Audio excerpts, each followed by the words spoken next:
Teve um dia, as coisas estavam tão difíceis na minha casa que o pai dela falou, filha, sai de casa. Vem pra casa do pai.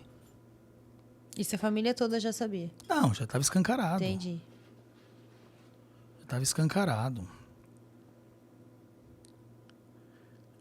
E foi. Ela ficou lá. Eu fiquei sozinho em casa.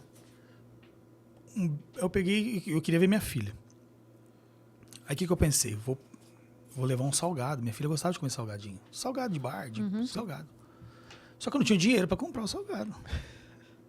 Então eu fui lá num bar onde meu pai frequentava lá. Falei, pai, vou pegar um salgado aqui. Pega aí. Peguei o salgado. E fui lá na casa da minha sogra. Quando eu cheguei lá, eu toquei a campainha. Lá de dentro eu vi, ele não vai entrar aqui não.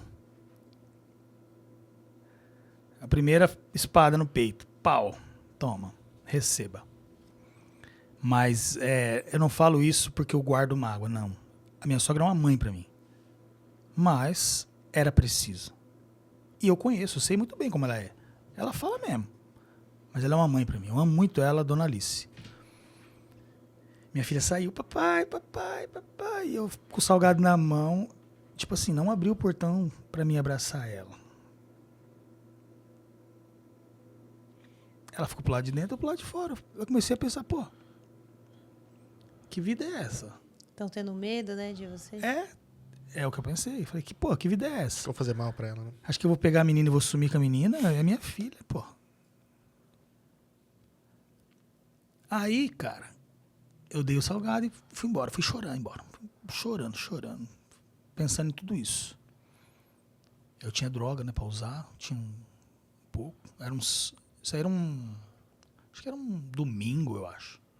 Sabe, a minha vida tava tão entrevada que o salgado que eu acabara de entregar pra ela, eles foram comer o salgado tava estragado. Puta merda. Tipo, nada dava certo, né? Exatamente. Ou seja, será que eu peguei esse salgado bom e a hora que eu segurei esse salgado eu tava tão morto Você por começa a se dentro. duvidar de tudo também. Então, eu né? tava Bicho, tão é morto foda. por dentro que eu tava irradiando isso. Será que eu tava... Que o que se aproximava perto de mim secava? Até as coisas boas que ia fazer não tava dando certo, entendi. Entendeu? Fui pra casa, aí ela me falou, eu chorei. Usei, chorei. Acabou, eu falei, eu não vou sair de casa, não vou pedir fiado, eu não vou pedir dinheiro, eu vou ficar aqui. Eu olhava pra minha casa, eu não tinha elas, eu não tinha nada. Porque eu não tinha minha esposa, não tenho minha filha, o que eu tenho? Tijolo? E a sua menina já tinha quantos anos? Ela novinha, um ano e aninho. pouco, 2 aninhos no máximo. Fiquei essa noite lá. Aí eu fechei toda a casa. Minha casa, eu não conseguia pôr um portão, porque eu não tinha dinheiro. O dinheiro não dava, porque meu dinheiro não era para as nossas coisas, era só Sim. para mim, pro meu egoísmo. Você deixa de prover, né? Coisa dentro de casa. Né? Então, eu comecei a falar, mas que homem que eu sou? Tomando um monte de remédio. Nós fomos... eu não ia falar, mas Jesus está pedindo para eu falar. Nós fomos num psiquiatra, aqui em Dracena, um psiquiatra de renome. Ele é bem conceituado. E eu paguei essa consulta. Na verdade, quem pagou foi minha esposa, porque o que eu ia pagar? Ela que estava sustentando a casa. E ele me diagnosticou bipolar. Eu não sou bipolar. Cara, a pessoa bipolar, ela é cabulosa. Você entendeu? Muda de opinião todo Enfim. instante. E saí. E ela voltou lá pro retorno porque ela também estava doente. A família fica doente, o codependente. E ele falou para ela, larga desse cara. O que você tá com esse cara? Sua filha é pequena, ela não vai nem lembrar dele. Larga enquanto ela não adoeceu. Sua menina vai, daqui a um tempo, vai ficar doente. Vai desencadear nela síndrome do pânico. Ansiedade, não sei o quê. Falando isso pra minha mulher. Larga dele. O que ela fez? Ela só chorou. Ela falou, porque o Rodolfo não tem cura. Ele falando pra ela, o Rodolfo, o que ela tá pensando? Vai num lugar pra tentar se tratar e tá recebendo uma dose de Rodolfo não tem cura. Sabe por que o Rodolfo não tem cura? O Rodolfo não tem cura, a doença do Rodolfo não tem cura. Se um dia o Rodolfo não usar mais droga, eu rasgo meu diploma. Ele falou isso pra ela. E ela saiu desnorteada de lá, não sabia o que fazia. Ela não enxergava pra onde ia. Quando ela se deu conta, ela estava dentro da igreja, no santuário. Tinha missa às 3 horas. E ela foi na missa, só chorou na missa. E no momento da comunhão, quando o ministro veio dar a comunhão para ela, tinham 2 espécies juntas. E colou, e não se separavam. Aí a ministra falou, olha filha, você vai comungar as 2, porque não solta. Naquele momento, Jesus falou com ela. Falou, você casou para ser uma carne. Não se separa. Exatamente. Você casou para ser um só. E o que eu uni, o homem não separa. Aí ela entendeu, ela falou, pô. Não vou separar. Foi um sinal, né? Foi um sinal. Foi um tremendo de um sinal. E ela comungou, ela entendeu. Porque a minha redenção não, porque o meu redentor está vivo, é Jesus. Mas a minha redenção, que eu digo para esse mundo de romper com as coisas do mal, de romper com as drogas, passa por ela, que não me abandonou. Sim. Que entendeu tudo isso. Falou, pô, eu vou rezar por esse cara. Você não começou sozinho, você não ia sair disso sozinho, né? E é onde Santa Terezinha entra na nossa vida. Por quê? Porque nesse momento, ela também estava passando por uma psicóloga. E um dia a psicóloga falou para ela, a Josi, pô, ser bom. Ela falou para ela, hoje vai vir uma pessoa aqui que vai te atender, não vai ser eu. Ela falou, mas quem será? Saiu e voltou com uma relíquia de Santa Terezinha. Para você que está nos assistindo, para vocês, a relíquia de Santa Terezinha é o quê?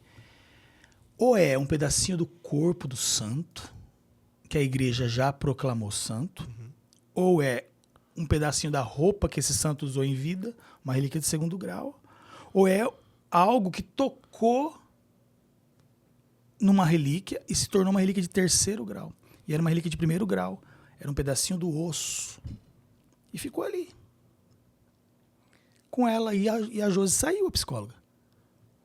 Ela ficou ali com Santa Terezinha, a relíquia. Por quê? A relíquia está ali, é o próprio santo. A Igreja Católica ensina isso.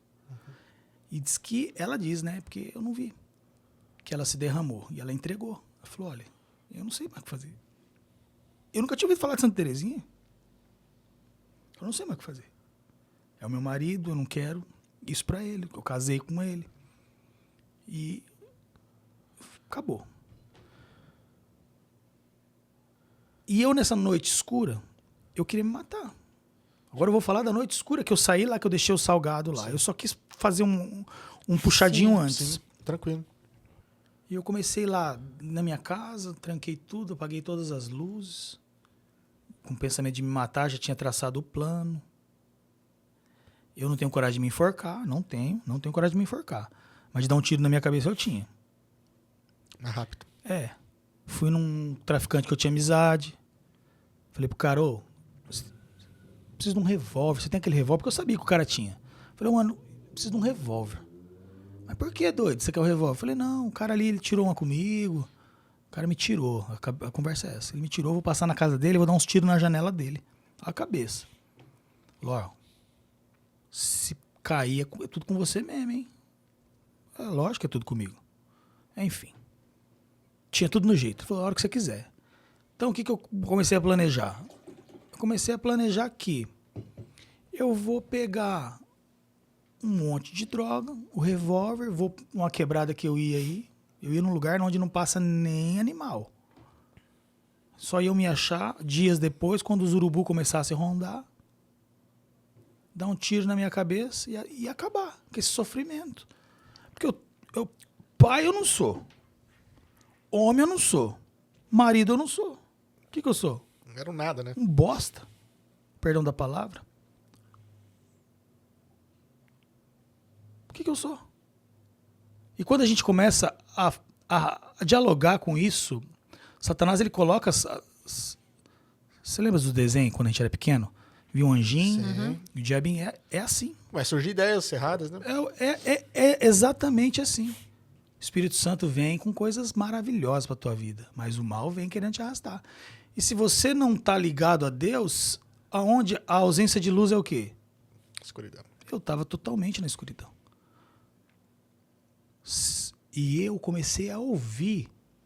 Eu comecei a ter experiências sobrenaturais. Porque eu ouvi a voz do maligno me falar que a minha vida não valia nada. Que a minha vida não valia nada. Que eu não era amado por ninguém. Comecei a ouvir. Eu ouvi. E eu comecei a maquinar aquilo. Eu falei, eu vou acabar com a minha vida. Vou acabar com a minha vida. Mas nesta noite, nessa escuridão, eu trancado dentro de casa chorando, sozinho, eu comecei a sentir vontade de... Começou a suscitar dentro de mim uma oração. Começou a suscitar dentro de mim uma oração. Era assim, Jesus, filho de Davi, tem misericórdia de mim. Eu falei uma vez, me senti bem.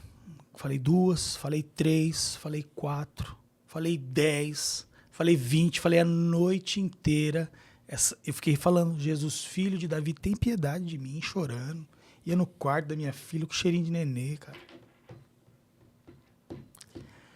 Me magoava tanto, me machucava tanto, aquele cheirinho, eu não podia estar perto, cara. Por causa das minhas escolhas. Você escolheu, né? Mesmo que inconscientemente. Por causa das minhas escolhas, cara. Por causa do meu a bel prazer. Eu não tava pensando num ser que não pediu pra nascer, cara. Eu coloquei no mundo uma pessoa que podia ter casado com outra pessoa e tá lá sonhando e vivendo a vida dela. Eu não tinha o direito de fazer isso com elas. Eu falei, cara, não vale nada. Mas essa oração, ela suscitou isso em mim. Coisas boas, boas. E eu tive a minha primeira experiência sobrenatural com Jesus. Começou a amanhecer o dia. Eu comecei a olhar aquele dia lindo. E a passagem que veio na minha... Veio uma passagem no meu coração, isso veio. O choro dura uma noite, mas a alegria vem de manhã. Eu ouvi isso, sim, eu senti isso. Aquilo me animou. Eu abri a janela, eu olhei o dia, o sol, bonitão. Quando ele começa a nascer, né? Tudo começa a ficar claro. Então, a escuridão já se foi. Entrei para dentro de casa, eu fiquei feliz com aquilo. Foi quando eu ouvi a primeira vez a voz de Jesus. Jesus falou comigo. Jesus falou comigo. Jesus falou assim, estou te esperando no sacrário. Eu falei, uai, o que é isso? Sacrário, sacrário. Eu me lembrei do sacrário. Quanto tempo fazia que eu não visitava o sacrário? Quanto tempo faz que eu não olhava para Jesus do jeito que ele queria que eu olhasse?